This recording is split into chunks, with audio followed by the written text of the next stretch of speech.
Nerea Mendoza. I jo, Gabriele López, parlarem del llenguatge no verbal.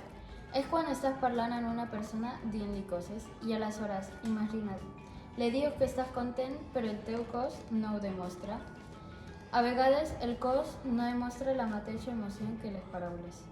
I llavors, qui guanya, el cos o la paraula? El cos perquè és la manera autèntica d'expressar-nos. Valen més les accions que les paraules. És més el que fem que el que diem.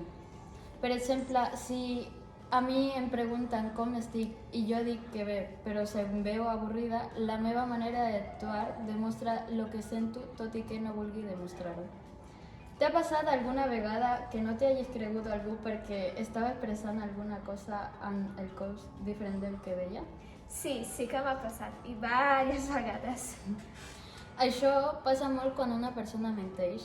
Per exemple, si jo li pregunto a una persona si ha fet tal cosa i la persona ho ha fet però diu que no, la seva manera d'actuar potser les paraules seran com nervioses i això, m'entens?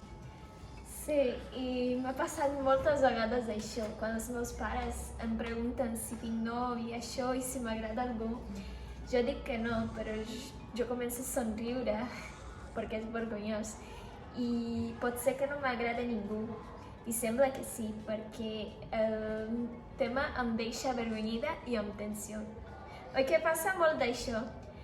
En definitiva, les emocions parlen per nosaltres. Gabriel, totalment d'acord. El cos parla i parla molt. Ara tu Tens la paraula.